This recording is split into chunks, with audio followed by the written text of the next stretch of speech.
자, 그렇다면 이번에는요, 이 중요한 이슈를 앞두고 우리는 어떤 전략을 세워야 하는지가 또 관건이잖아요. 그래서 월요일마다 빨간펜 선생님처럼 시장에 밑줄 쫙쫙 그어주시고 중요한 부분 별표 쳐주시는 분이죠. 글로벌 인터뷰 하나증권 글로벌 투자 분석실 이재만 실장과 함께하도록 하겠습니다. 실장님 어서 오세요. 어서 오세요. 네. 안녕하세요. 이번 주에는 어디에 밑줄 쫙 별표 이렇게 한 3개 정도 치실 예정이신가요? 이번 주는 우선 그 금리 인하 결정 여부가 가장 네. 중요할 것 같고, 그쵸. 물론 뭐 기업들의 실적 발표라든가 이런 것들이 좀 이어지니까 당연히 그런 부분들도 중요한데, 네. 금리 인하가 시사하는 점들, 그리고 현재 금리 인하를 하면서 느낄 수 있는 뭐 체감 경기와 금융시장이 느끼는 또 다른 경기, 뭐 이런 것들을 갖고 약간 주식시장에서 바라볼 수 있는 아이디어 이런 것들을 좀 말씀을 드리려고 합니다. 네, 네. 오늘 실장님 말씀을 주셨으니까 자 거두절미하고 먼저 결론적으로 이번 12월 FOMC는 주식시장에 긍정적일까요? 우선 지난주만 반영을 했다라고 생각을 하게 되면 지난주 S&P 500, 나스닥 이런 쪽 지수들이 올라간 이유가 뭐였을까? 그거는 생각보다는 미국의 고용 지표가 별로 좋지는 못했습니다. 그러니까 제 그림을 잠깐 하나 보여드리게 되면 네. 우선 이 그림의 왼쪽의 그림이 미국의 ISM 지수죠. 제조업과 서비스업 지수. 근데 고용 지수를 보시게 되면 물론 서비스업 고용 지수 같은 경우는 최근에 반전을 하고 있습니다. 그만큼 이제 고용이 좀 개선은 되고 있는데 문제는 여기에 기준점이 50포인트입니다. 50포인트 이하에 있으면 위축이라는 얘기를 하는 게 일반적으로 ISM 지수가 갖고 있는 뜻이죠. 근데 네. 보이시는 것처럼 미국 서비스업, 미국 제조업 모두 다 고용 지수가 50 이하에 있다는 특징을 갖고 있습니다. 그만큼 고용 시장이 별로 좋지 못하다는 거죠. 그쵸. 즉 어떻게 보면 연준이 움직일 수 있는 키 중에 하나가 인플레이션이죠. 물가의 흐름. 근데 물가만큼 중요한 건 실업률과 고용 시장이라고 보시면 될 것 같습니다. 저 고용 시장이 좋지 않음을 뜻한다는 건 결과적으로 오른쪽의 그림처럼 12월 10일 날 있을 FOMC 회의에서 연준이 지금보다 25bp 금리를 내릴 확률 이런 것들이 지난 한 달, 그러니까 11월 달 같은 경우는 이게 확률이 거의 한 20%대까지 떨어진 적이 있었습니다. 그때 지수가 굉장히 다 조정을 받았었죠. 근데 최근에 보시는 것처럼 고용지표의 부진으로 인해서 여기 보이시는 것처럼 거의 확률이 거의 90% 넘게 상승을 하고 있어서 아마도 이런 시사점을 갖는다라고 하게 되면 금리 인하 가능성이 매우 높다라는 생각을 좀 해보실 수도 있는 내용이 될 것 같습니다. 네. 금리 인하에 대해서는 다들 이제 기대를 할 수밖에 없는 그런 상황들인데 인하하고 나서의 시장이 뭔가 이제 다른 악재를 찾을 수도 있고 아니면 거기에 더 이제 기대한 것만큼 부응했으니까 호재를 찾을 수도 있을 것 같은데 이번 주에 심리는 어떤지 모르겠어가지고. 우선 최근에 나타난 현상 중에 특징적인 점 중에 하나가 네. 연준의 금리 인하 기대가 올해가 마지막은 아니죠. 내년까지도 이어질 거라고 대부분 다 생각을 하게 됩니다. 올해 12월 달에 한번 인하를 하고 내년에도 2번에서 3번 정도의 기준금리 인하를 생각을 하고 있는 게 현재 시장이 반영하고 있는 모습입니다. 근데 금리 인하를 하면 경제 지표 중에 어떤 것들이 바뀔까 가끔씩 이런 생각을 해보게 되면 제 그림을 하나 갖고 와서 보여드린다라고 하게 되면 우선 여기 왼쪽에 보이시는 막대 그래프가 내년 2분기 정도까지 미국의 GDP 성장률입니다. 근데 GDP를 구성할 때 가장 중요한 것 중에 하나가 민간의 소비 지출이라는 부분하고 민간의 투자가 또 있겠죠. 근데 여기 보이시는 것처럼 미국이 어떤 것 때문에 내년에 2%대의 성장률을 달성할 수 있을까? 당연히 금리를 인하를 하니까 성장률이 좋아질 거라고 생각을 하고 그 주 원동력은 여기 보이시는 것처럼 대부분 다 미국의 민간 투자가 이끌어갈 거라는 생각을 갖고 있는 게 현재의 특징이라고 보시면 될 것 같습니다. 네. 여기 이렇게 4개 분기, 즉 올해 3분기부터 내년 2분기까지 전반적인 추정치 이런 것들을 평균을 해보게 되면 미국의 소비 지출 증가율은 내년 2분기 정도까지 분기별로 2% 정도가 약간 못 미치게 됩니다. 근데 여기 투자 증가율은 보이시는 4개 분기 평균을 하게 되면 2.4% 정도 되니까 어떤 게 축이냐면 금리 인하를 통해서 기업들의 투자, 민간의 투자가 늘어날 거라는 게 현재 가장 큰 축이 된다라고 보시면 될 것 같습니다. 근데 다만 이 부분은 약간 아이러니하게도 오른쪽의 그림을 잠깐 보시게 되면 네. 미국의 금리가 잘 또 안 떨어지는 이유기도 합니다. 예를 들면 여기 오른쪽에 보이시는 게 미국의 10년물 국채금리니까 장기 금리가 되겠죠. 그리고 장기 금리를 구성하는 중요한 변수는 2개가 있습니다. 하나는 물가, 즉 기대 인플레이션, 또 다른 하나는 오른쪽에 보이시는 실질금리라고 나와 있는 게 바로 성장률을 나타내는 데이터라고 생각하시면 될 것 같습니다.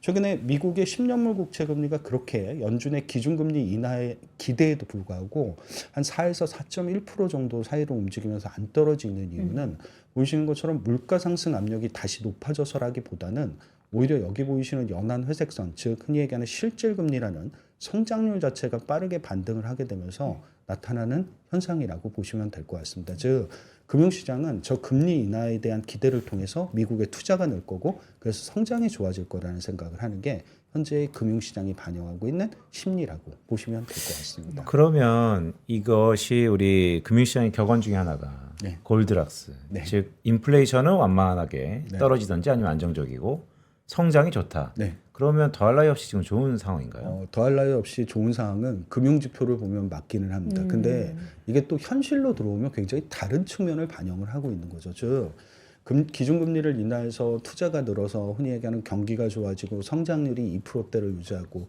이런 게 미국의 대표적인 좋은 모습인데 또 다르게 뭐 안 좋다라기보다는 반대급부적으로 현실적으로 돌아오면 또 금융시장은 다른 것들을 반영하고 있죠. 특히 네. 주식시장이.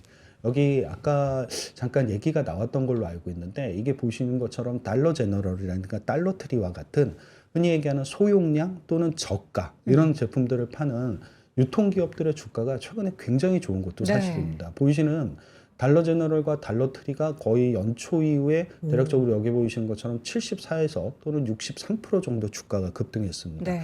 74% 주가가 오른 건 알파벳이랑 비슷하고요.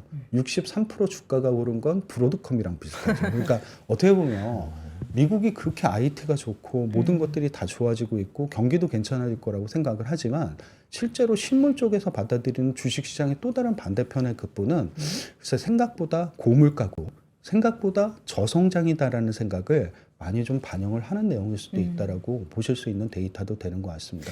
되게 아이러니한 모습의 하나의 표현이라고도 보실 수 있는 내용이 될 것 같습니다. 그러니까 말씀 주셨던 달러 제너럴, 달러 트리의 저 오른쪽 예. 수직 상승하는 저 차트를 보면 최근에 뭐 디램 가격과 비슷한 네, 거의 뭐 모습을. 예. 그러니까 흔히 얘기하는 반도체와 IT만 좋았던 게 아니고요. 소비 저렇게 관련해서도. 소용량이라든가 저가 이런 것들을 파는 이런 유통기업들의 주가도 대단히 좋았다는 측면을 갖고 있습니다. 월마트 역시도 S&P 500 대비해서는 수익률이 상대적으로 좋았다는 특징들을 그러네요. 좀 생각을 해보신다라고 하게 되면 흔히 얘기하는 금융시장이 느끼는 경기 회복과 주식시장이 느끼는 경기 회복은 좀 다를 수도 있다는 생각들을 좀 해보실 수도 있는 내용이 될 것 같습니다. 그러니까 실장님 올해를 복귀해 보면 그러면 네. 올해는 유독 네. 아직 한 2주 남았지만 네. 묻지 말고 S&P 500 스파이에 투자해라. 이거 잘 안 맞았다라고 볼 수 있겠네요. 약간은 좀 그랬을 왜냐하면 이게 흔히 얘기하는 어떤 한쪽에 대한 쏠림 현상이 분명히 있었던 것도 맞습니다. IT가 좋았었고 IT 버블론이 있었고 맞기는 한데 또 다르게 보면 저런 쪽에 보시는 달러 제너럴, 달러 트리, 월마트 이런 쪽들의 주가도 나름대로 만만치 않게 좋았다는 특징들을 또 갖고 있기도 합니다.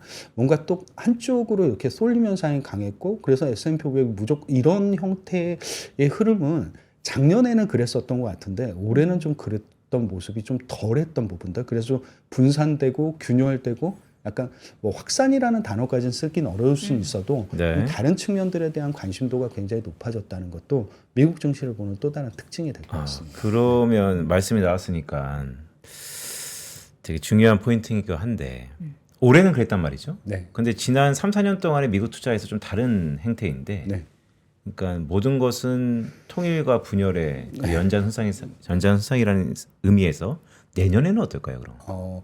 이게 내년에는 흔히 얘기하는 약간 버블의 또 다른 모습이다라고 하게 되면 약간 극단적인 케이스들을 많이 보여줄 것 같습니다. 그러니까 일례를 들면 우리가 알고 있는 IT가 뭐 대부분 좋다고 다들 생각하시고 실적이 좋아지고 이익이 좋아지는 건 IT밖에 없다고 생각을 하게 됩니다. 근데 그 IT 안에서도 굉장히 극소수의 기업들이 실적이 좋아지고 수익성이 좋아지는 거죠.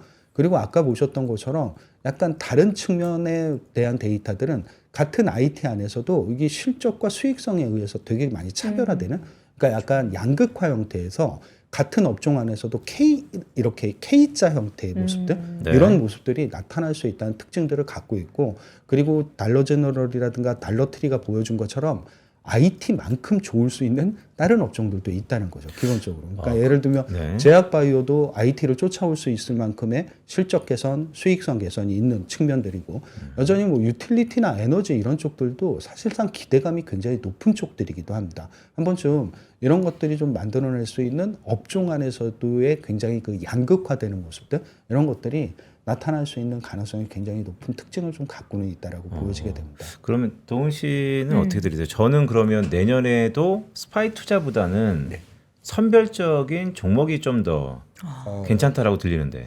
근데 종목 선택하는 게 되게 어렵잖아요. 그렇죠. 그때마다 종목들의 선택의 네. 기준이 바뀌어야 되니까 그쵸. 그게 굉장히 어려운 것 같습니다. 차라리 IT가 다 된다라고 하게 되면 그쪽에 그냥 투자를 하면 되는데 그냥 ETF 업종으로 사는 게 더. 네. 근데 내년에는 그게 잘 안 맞을 수도 어허. 있겠구나라는 생각들.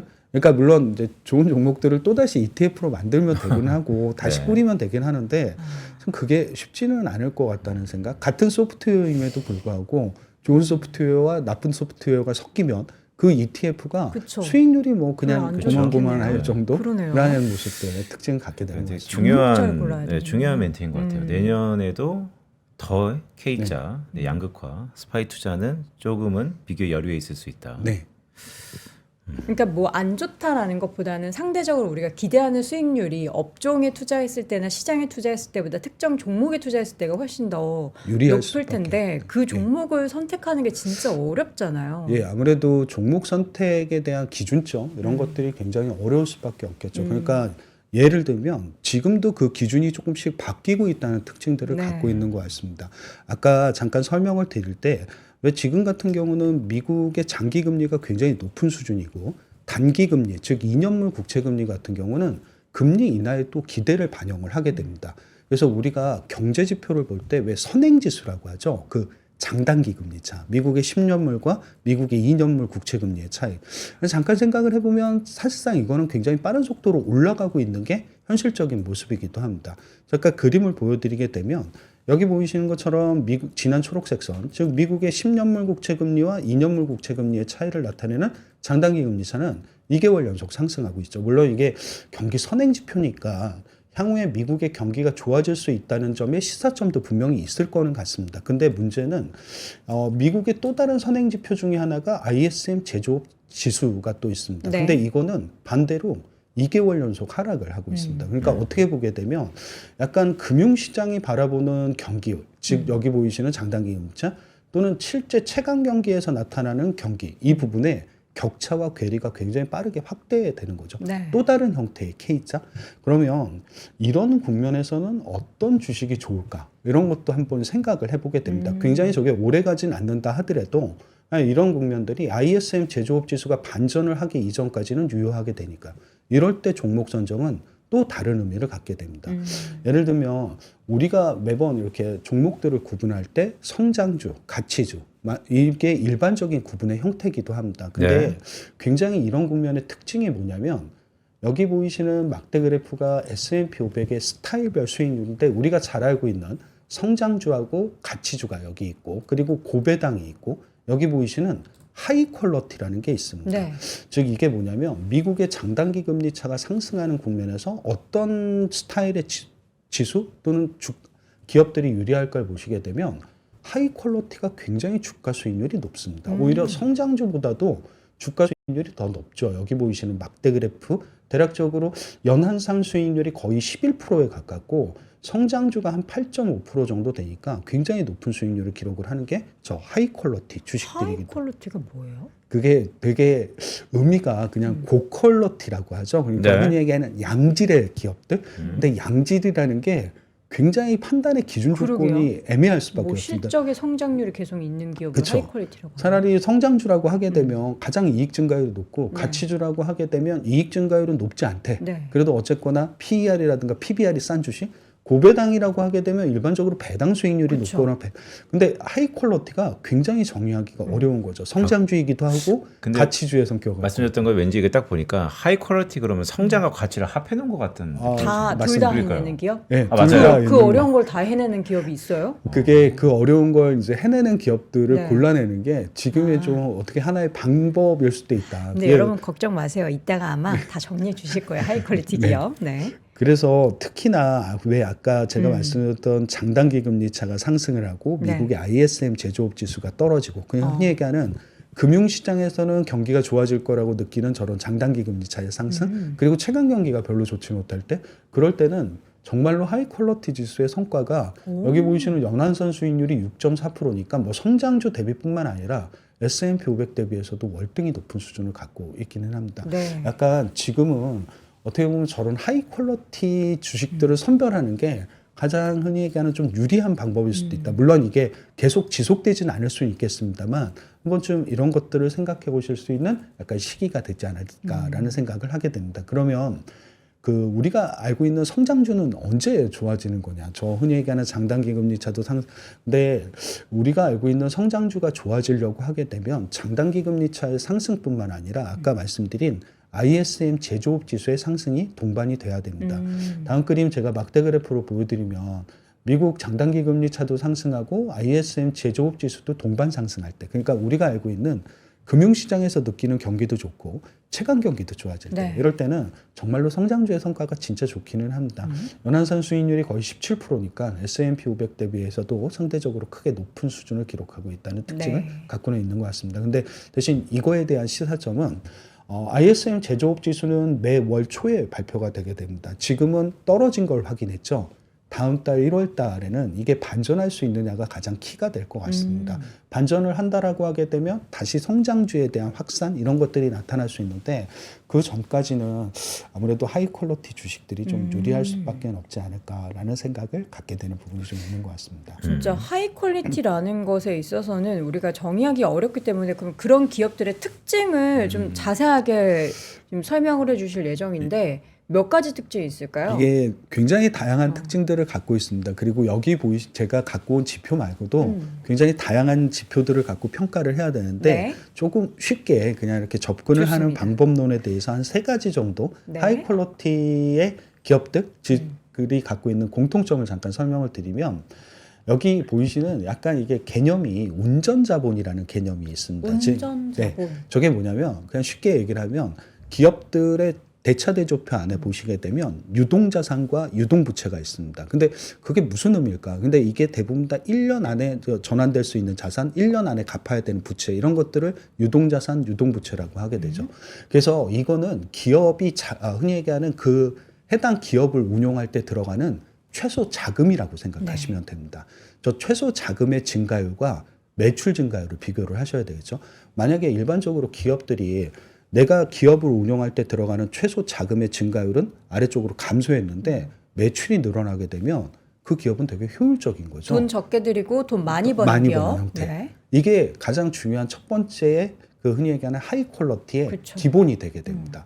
그러니까 어떻게 보면 운전자본이 매해년 줄어들 수는 없습니다. 늘어날 때도 있겠죠. 예를 들면 운전자본 증가율이 전년 대비 5% 늘어났다. 그게 문제가 아니라 그러면 매출은 몇 프로 늘어나겠냐라는 거죠. 예를 들면 운전자본의 증가율이 5%인데 매출이 10% 늘었다. 그 기업은 효율적인 기업이 되는 겁니다. 이런 형태로 좀 생각을 해보신다라고 하게 네. 되면 아까 보여드렸던 막대 그래프를 잠깐 다시 보여드리게 되면 S&P 500을 구성하고 있는 하이 퀄러티 기업들 최근 5년 동안 운전자본은 여기 보이시는 것처럼 평균 5% 감소했습니다. 감소했다는 그런 중요성보다는 5% 감소하는 동안 그런 매출은 연으로 하게 되면 9% 정도 증가를 했습니다. 2배 가까이 는 예. 거라고 계산하면 되는 건가요? 굉장히 이렇게 효율적인 기업으로 바뀌어버린 거죠. 기본적으로. 이런 것들이 기업들의 효율성을 나타내게 됩니다. 대신 S&P 500 같은 경우도 여기 보이시는 것처럼 최근에 운전자본이 한 3% 정도 감소했는데 매출은 한 8% 정도 늘어나는 대부분도 약간 비슷하네요. 효율적인 기업들로 네. 좀 바뀌었다는 거. 근데 3년 평균이 더 뚜렷하게 나타나죠. 보이시는 것처럼 3년 평균 데이터를 보시게 되면 미국의 하이 퀄러티 기업들은 운전자본이 전년 대비 한 평균 6% 정도 감소했습니다. 그러면 매출이 감소했냐? 그런 건 아니죠. 매출은 오히려 3% 정도 늘어나면서 이 갭이 거의 9%포인트 가깝게 벌어지게 됩니다. 근데 여기 오른쪽에 S&P 500 전체 기업들을 보시게 되면 운전자본은 5% 늘어났습니다. 네. 근데 매출도 5% 늘어난 거죠. 누가 더 효율적이었냐라는 건 운전자본을 감소시키면서 매출을 증가시킨 하이 퀄리티 기업들이 굉장히 더 효율적이었다는 생각들을 해보실 수 있는 부분. 즉 매출 증가율이 높냐 낮냐가 중요한데 그 앞단에 운전 자본은 얼마나 증가했을까? 그 기업을 운용할 때 들어가는 최소 금액이 얼마나 증감을 했느냐가 먼저 중요한 데이터가 되는 것 같습니다. 지금 우리 시청자분들 아침에 이제 운전하고 가지고 계신 네. 분들 많은데 지금 운전자보리 어쩌고저쩌고 뭐 효율성 어쩌고 막 머리가 아프신데 그냥 정말 앞서서 우리 시장님께서 말씀해 주신 것처럼 간단하게 돈 적게 들이고 더 많이 지금 버는 그런 네. 기업을 선택하시면 된다라는 네. 겁니다. 근데 비교를 해봤을 때 지금 3년 평균으로 봤을 때는 S&P 500보다 이 하이 퀄리티 기업들이 훨씬 더 비용을 줄이면서 실적은 매출 증가율은 더 높게 나타나고 있다라는 것을 확인해 보시면 네. 좋을 것 같습니다. 이게 첫 번째 하나의 그 약간 하이 퀄리티라는 개념을 접근하는 첫 번째 단계입니다. 좋습니다. 그리고 두 두 번째. 번째로 접근할 수 있는 방법은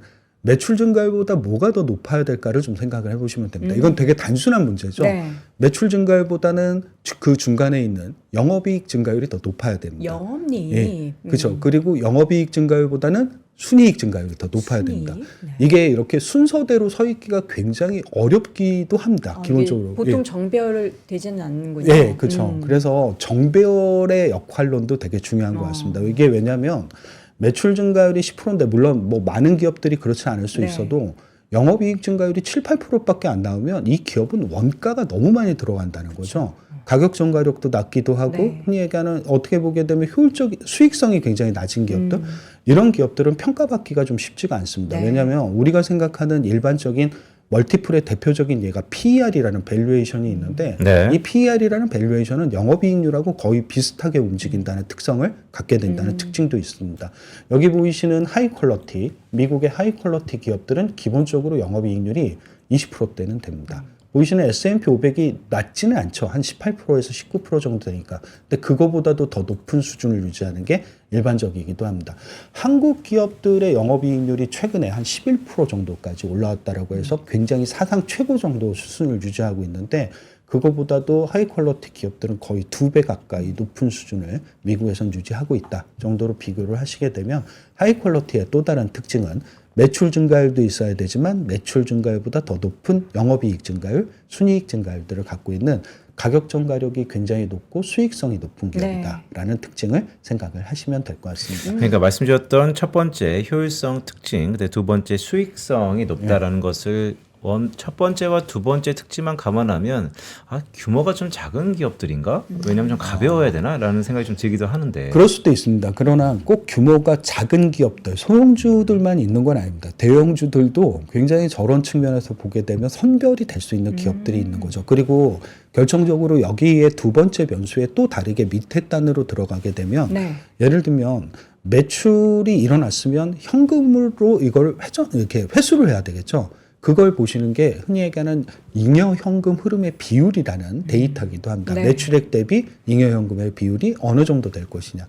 이것도 상대적으로 여기 보이시는 것처럼 하이 퀄리티 기업들이 굉장히 높은 수준을 유지하죠. S&P 500이 전반적으로 매출액 대비 이 잉여현금 흐름의 비율이 한 11% 정도 수준인데 하이 퀄리티 기업들은 현재 한 15% 정도 수준. 현금 창출 능력도 굉장히 뛰어난 기업들이기도 합니다. 요즘 아시는 것처럼 미국이라든가 뭐 모든 국가들이 다 비슷하긴 하겠습니다만 너무 막대한 투자가 들어가다 보니까 저 잉여현금이 적자로 전환되는 기업들이 꽤나 있거든요. 그러면 주가가 빠지게 되죠. 그게 대표적으로 오라클이기도 했었습니다. 그러니까 흔히 얘기하는 저 잉여현금 흐름에 대한 중요성은 이 기업이 크레딧 리스크에 걸리지 않으려면 저렇게 잉여현금과 프리캐시플로우 현금 창출 능력이 굉장히 뛰어난 기업이 돼야 된다는 것도 하나의 설명력을 가진 데이터이기도 합니다. 물론 이런 기업들이 성장주일 수도 있고요.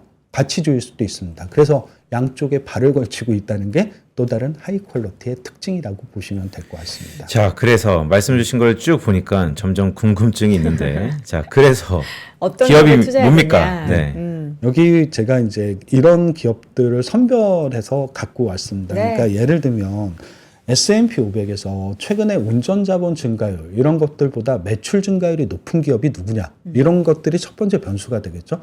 두 번째는 아까 말씀드린 것처럼 매출 증가율보다 영업이익 증가율이 더 높은 기업들 그리고서 영업이익률이 내년에도 상승할 기업들 당연히 흔히 얘기하는 현금 창출 능력을 볼 수 있는 매출액 대비 잉여현금 흐름 비율이 높은 기업들을 선정을 하게 됩니다. 이게 대표적으로 뭐 중소형주 이런 쪽들이 아니라 여기 보이시는 것처럼 알파벳과 마이크로소프트와 메타가 여기 보이시는 아마존이 여기에 아주 대표적인 기업들이 되게 됩니다. 그러니까 이게 흔히 얘기하는 대형주는 안 돼. 이런 의미가 아니라 대형주 중에서도 굉장히 퀄리티가 높은 기업들로 평가를 하시면 네. 될 것 같습니다. 그리고 보이시는 비자라든가 존슨앤존슨, AMD, GE, 마이크론 테크놀로지 이런 기업들이 이 자리를 대부분 다 차지하고 있다는 특징을 좀 갖고 있는 것 같습니다. 한번 좀 이런 것들도 좀 아이디어 삼아 보신다라고 하게 되면 하이 퀄리티 기업들을 바라보실 수 있는 하나의 아이디어가 될 것 같습니다. 물론 이 기업들 중에서 나중에도 끝까지 성과가 좋으려고 한다라면 당연하게 생각하시는 건 내년에 그래서 이익 추정치가 현재 대비 높아지고 있느냐 떨어지고 있느냐도 보셔야 될 것 같습니다. 그건 근데 나중에 성장주를 선별하는 하나의 아이디어고 네. 여기는 이제 흔히 얘기하는 약간 하이 퀄리티 기업들을 바라보실 수 있는 대표적인 미국에서 하이 퀄리티 기업을 선정한다면 이런 기업들이 선별이 되지 않을까라는 생각에서 말씀을 드릴 수 있었던 아이디어가 되는 것 같습니다. 하이 퀄리티와 성장을 같이 좀 이제 가져갈 수 있는 기업을 또 같이 교집합으로 선택해 보면 너무 좋겠네요. 근데 이제 그거는 이익 추정치에 대한 상향 조정 여부가 아마 결정을 하게 네. 될 텐데요. 근데 이 부분은 대표적으로 좀 4분기 실적, 그러니까 4분기 실적은 1월 달에 대부분 다 발표가 네, 되게 네. 되고 1월 달 발표될 때 2026년의 이익이라든가 이런 가이던스. 쪽들이 상향 조정되느냐, 하향 조정되느냐에 따라서 하이 퀄리티와 성장이 같이 교집될 수 있는 기업들을 찾아볼 수 있는 아이디어도 될 것 같긴 합니다. 네. 여기 나와 있는 그런 기업들 중에서 뭐 예를 들자면 이 기업들의 1월 달에 실적 발표 내용들을 보고 네. 우리 말씀해 주셨던 것처럼 정말 성장을 올해 전년 대비해서 올해 얼마나 하느냐를 보면은 이 기업이 하이 퀄리티이자 또 성장하는 기업이다로 네. 생각해서 교집합을 만들어 볼 수 있겠네요. 그렇죠. 그러면. 그렇게 생각하실 수 있습니다. 특히 여기 보이시는 것처럼 알파벳과 같은 기업은 약간 우리가 생각하는 것처럼 이제 고퀄러티의 기업이기도 하고 네네. AMD도 고퀄러티 기업입니다. 근데 약간 차이점이 뭐냐면 얘들이 갖고 있는 이익 증가율이 굉장히 다르죠. 예를 들면 알파벳은 내년에 영업이익 증가율이 18%입니다. 네. 낮다는 게 아니라 여기 보이시는 AMD는 거의 60%에 가깝거든요. 그래요? 이게 성장률이 굉장히 다릅니다. 그러니까 어떻게 보면 내년에도 알파벳과 같은 기업이 올해만큼 주가가 좋다라고 하게 되면 네. 이 기업은 굉장히 고퀄러티 기업에 해당하는 미국의 대표적인 IT 소프트웨어 기업입니다. 그쵸. 그러면 알파벳이 주도하는 시장은 대부분 다 고퀄러티 기업들이 주도하는 시장들, 이익 증가율이 조금 낮다 하더라도 안정성을 갖고 있는 거죠. 재무의 안전성이라든가 이런 것들을 갖고 있고, 만약에 AMD와 같은 기업들이 내년에도 올해처럼 부각이 된다라고 하게 되면 AMD는 대표적으로 미국의 흔히 얘기하는 AI 반도체 성장 기업이기도 합니다. 네. 그래서 약간 컨셉이 좀 다른 기업들이니까 한번 어느 쪽들이 내년 1월쯤 그리고 연초쯤에 더 훨씬 더 주가가 좋으냐에 따라서 내년의 시장의 색깔을 결정할 가능성도 있다는 걸 좀 생각해 두실 수 있는 네. 내용 될 것 같습니다. 네. 미국 기업들을 쭉 주신 거를 리스트업 해보니까 빅텍 플랫폼인데 네. 그럼 한국은 어떻습니까? 한국은 우선 제가 다음 장에 그 기업들을 갖고 오긴 했습니다. 근데 네. 이게 미국보다는 약간 좀 평가 지표들이 전반적으로 좀 떨어지기는 하기는 합니다. 그래도 한 번쯤 보신다라고 하게 되면 똑같은 관점이죠. 운전 자본보다 매출 증가율이 높고 매출 증가율보다 영업이익 증가율이 높고 그래서 내년에 영업이익률이 상승하고 매출액 대비 뭐 잉여현금 흐름 비율이 높아서 현금 창출 능력이 뛰어난 기업입니다. 우리나라에서는 아주 대표적으로 삼성전자가 여기에 이제 해당을 하게 됩니다. 삼성전자? 꼭 예, 반도체라는 그런 의미 쪽보다는 퀄리티를 갖고 평가를 했을 때 상당히 우리나라에서 가장 높은 점수를 받을 수 있는 대표적인 대형주라고 보시면 됩니다. 그리고 대형주 중에서 이제 한화오션이라든가 현대모비스와 같은 기업들도 여기에 들어가게 됩니다. 이게 꼭 성장주냐 그렇지 않느냐에 대한 생각이 아니라 흔히 얘기하는 하이 퀄리티를 선전하는 과정에서는 양쪽 기업이 모두 다 좋게 되고 주요 LG라든가 한국 타이어인 테크놀로지 이런 기업들 그리고 카카오페이라든가 리노공업 이런 기업들도 여기에 해당을 하게 됩니다. 좀 밑에 기업들은 시가총액이 위에 기업들보다는 좀 작기는 합니다만 또 한번 좀 관심을 가지시고 보신다라고 하게 되면 우리나라의 또 다른 하이 퀄리티 기업들로 평가할 수 있는 내용은 될 것 같습니다. 올해 뜨거운 관자였던 전자냐 닉스냐에 대해서 이견이 분분했는데 네. 결국에는 정제된 기업들을 솔팅해 오셨지만 이 백단에 있는 데이터를 쭉 보셨을 거 아니에요. 네. 이 하이 퀄리티 기업의 SK하이닉스가 제외된 것은 어떤 부분 때문입니까? 운전 자본 증가율이 매출 증가율을 뛰어넘습니다. 그러니까 그게 어떻게 보게 되면 그 기업이 뭔가 특징적인 부분도 있겠죠. 그러니까 흔히 얘기하는 매출을 저 정도 거의 70-80% 이상의 매출을 증가시키려면 네. 한 90% 이상의 운전자본 증가율이 나와야 된다는 그런 기업의 특징도 분명히 있긴 있을 겁니다. 그러나 어떻게 보면 하이 퀄러티 안에서 객관적인 평가를 하려면 아마 이런 부분들이 좀 제외될 수밖에 없었다는 생각, 이런 것들도 가져가 보실 수 있는 내용이 될 것 같습니다. 여전히 내년에도 네. 삼성전자냐 하이닉스냐에 대한 논란은 굉장히 뜨거울 겁니다. 네. 그러나 약간 하이 퀄러티 쪽은 오히려 삼성전자 쪽이 조금 더 가깝고 이익의 규모의 성장 이런 쪽들은 약간 하이닉스 쪽이 조금 더 높게 평가를 받는다 정도로 이렇게 구분지어서 보시면 될 것 같습니다. 그 말은 올해, 그러니까 내년의 전망치니까 올해는 복귀해 보면 SK하이닉스가 훨씬 더 큰 성장세를 이뤘다. 그렇기 때문에 내년에는 기저를 통해서 증가율이 좀 둔화될 수 있다. 예. 아무래도 삼성전자가 이익 증가율이 내년에 하이닉스보다 조금 더 높게 나타나는 건 사실입니다. 근데 그거는 하이닉스에 뭔가 이렇게 문제가 아니라 하이닉스가 워낙에 이익 증가율도 높고 매출 증가율도 높았기 때문에 자연스러운 현상으로 생각을 하시면 될 것 같습니다. 미국의 체감 경기가 개선된 이후에는 재차 성장주로 네. 갈 거다라고도 이야기를 하셨는데, 그러면 이 체감 경기 개선은 앞서서 이제 지표도 여러 가지 말씀해 주셨는데, 그 지표가 근데 어떤 특정 지표가 좀 숫자를 보여주면은 우리가 가장 이제 이해하나요? 월초에 발표되면서 가장 보시기에 그 많이 보시는 지표가 네. ISM 제조업 지수입니다. 제조업 지표. 결국 이게 최근에 2개월 연속 위축 국면에서 하락을 하고 있는데 네. 반전하느냐에 대한 여부가 제일 중요할 것 같습니다. 일반적으로 금리를 낮추게 되면 체감 경기가 좋아진다는 말이 일반적인 얘기입니다. 네. 근데 이번에도 만약에 12월 달에 금리를 인하를 시키면 정말 그 이후에 나타날 ISM 제조업 지수의 데이터가 반전할 수 있는지는 굉장히 중요한 키가 되는 것 같습니다. 만약 그게 반전이 된다라고 하게 되면 이익 추정치의 변화 이런 것들이 굉장히 주식시장을 이끄는 또 다른 중요한 변수가 되는데, 만약에 반전하지 못한다라고 하게 되면 여전히 좀 저런 하이 퀄러티 주식들 중심으로 해서 포트폴리오를 짜서 가시는 게 맞으실 거라고 생각 가지고 있습니다. 경기가 개선되는 것을 확인하는 지표는 ISM 제조업 지표고, 만약 이게 계속 지지부진하다 싶으면은 말씀해 주셨던 고 로직에 맞는 하이 퀄리티 주식을 투자하는 게 좋고, 근데 이제 우리 시청자분들 중에서는 이거를 이제 막 그걸 보아가면서 대응을 몇 개월 단위로 이렇게 하실 수 없는 분들이 계실 텐데, 그런 분들은 1월 달에 포트폴리오 재조정을 해야겠다 싶을 때는 교집합을 찾아서 하시는 게 이전에 우리 또 네. 실장님께서 올해보다 내년도에 실적이 또 좋아지는 영업이익률도 네. 그렇고 매출 증가도 이전에 한번 쫙 정리해 주셨던 적이 있었잖아요. 네, 맞습니다. 그 기업이랑 여기 지금 말씀해 주셨던 하이 퀄리티 기업이랑 딱 옆에 두고 네. 이렇게 매칭을 해서 여기도 있고 여기도 있네 하면서 그걸 또 골라서 우리가 투자하는 것도 좋은 아이디어 될 것 같은데요. 방법입니다. 네. 그것도. 근데 그거는 이제 약간 추정치에 대한 변화 이런 것들은 있을 수 아마 있습니다. 이제 4분기 실적이 발표된 다음에 조금 더 본격화될 가능성이 있어서 그때 한번 다시 정리해서 말씀을 드리도록 하겠습니다. 그러니까요. 저 말씀이 되게 중요한데, 그러니까 이것을 듣는 시청자분들 물론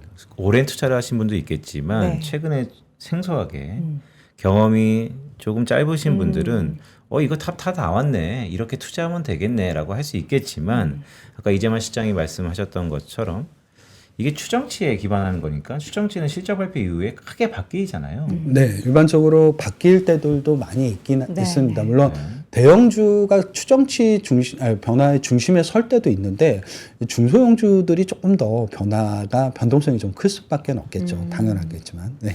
네, 그래서 제가 마지막으로 좀 여쭈고 싶은 것은 지금 대형주도 있고 시가총액이 좀 작은 종목들도 있는데 어쨌든 이걸 받아보는 입장에서 보면 이거 어차피 추정치 바뀌면 다 바뀌는 거 아니야? 라고 우려가 있을 수 있잖아요.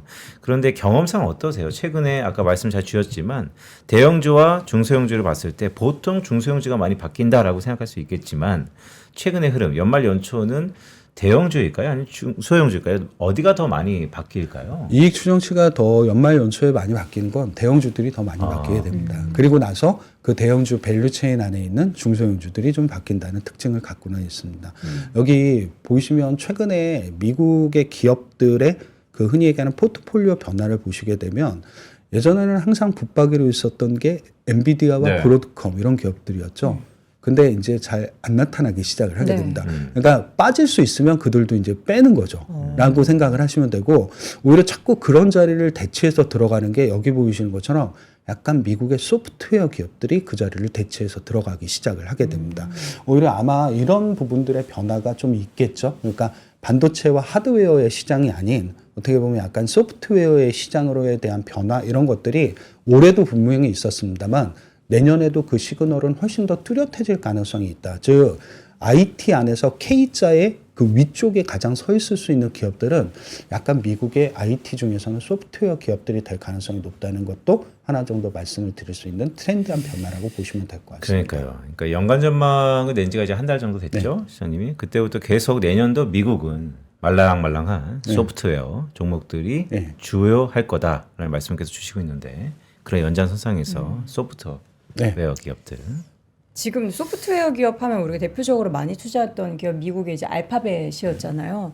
근데 알파벳 주가가 사실 가을 이후로 많이 올랐어요. 네. 물론 이제 뭐 엔비디아나 뭐 브로드컴이나 다른 종목들 대비해서 올해 말고 그동안의 추이를 생각하면 좀 덜 올랐지만 그럼에도 불구하고 지금은 제일 이거 시가총액 상위 맞습니다. 순서이긴 네. 하지만 그래도 이제 어쨌든 좀 가장 매력적으로 보이긴 하는데. 그렇죠. 왜냐하면 그때 한번 말씀드렸을 네. 때 미국에서 이익 규모가 제일 큰 게 알파벳이기도 합니다. 가끔씩 이익은 성장률로 보는 게 제일 중요할 수도 있는데 그 규모로만 본다라고 하게 되면 시가총액 1등을 바꿀 수도 있는 그런 힘을 갖고 있는 기업이라는 생각을 갖고 있고요.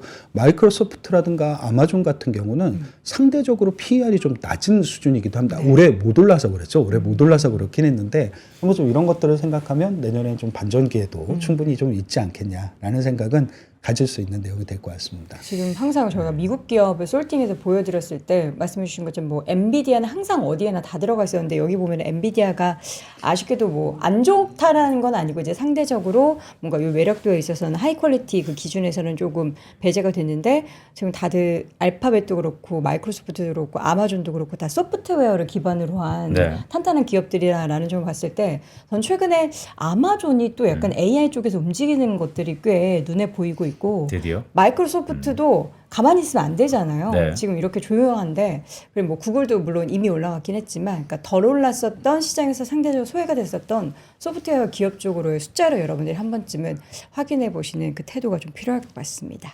기대 한번 해보도록 하겠고요. 오늘은 하이 퀄리티 주식이 지금 이 시점에서 왜 부각이 될 수밖에 없는지에 대해서 자세하게 이야기 나눠봤습니다. 글로벌 인터뷰 오늘 이 시간 하나증권 글로벌 투자분석실 이재만 실장과 함께했습니다. 실장님 고맙습니다. 고맙습니다. 그러니까 퀄리티는 로우보다는 하이로. 네.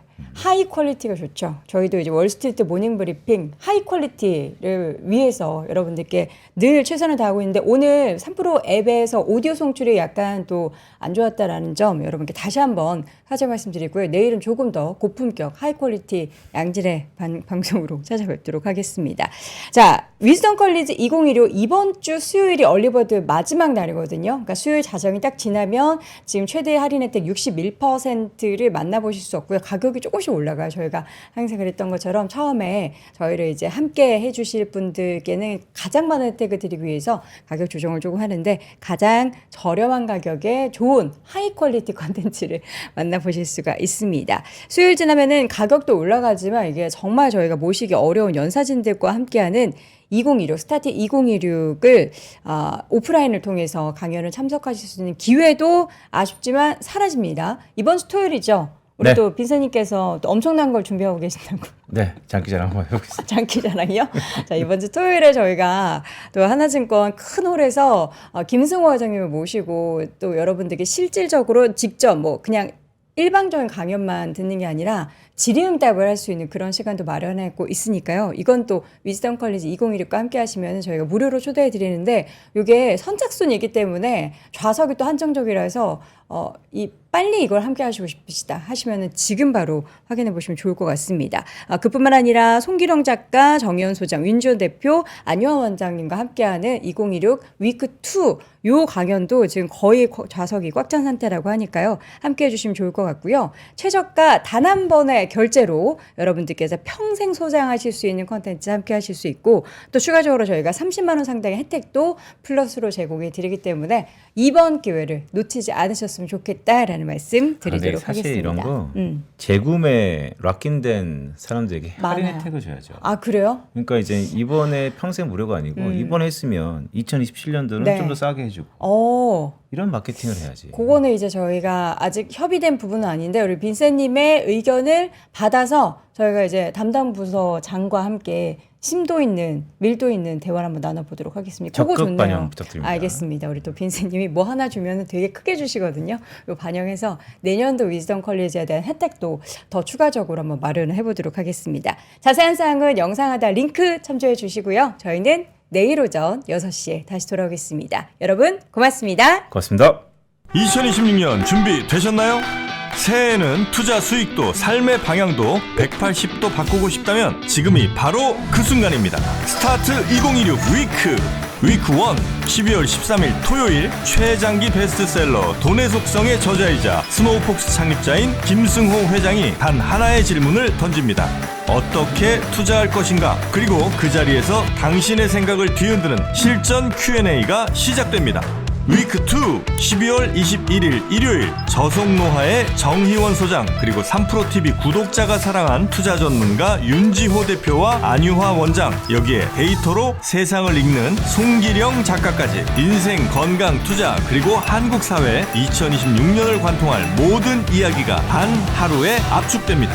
얼리버드 마감 전에 위즈덤 칼리지 2026학년도 입학 등록만 하시면 이 모든 강연에 무료로 참여하실 수 있습니다. 하지만 좌석이 한정돼 있어 등록 순서대로 선착순 마감됩니다. 지금 바로 망설이지 말고 영상 아래 링크에서 확인하세요.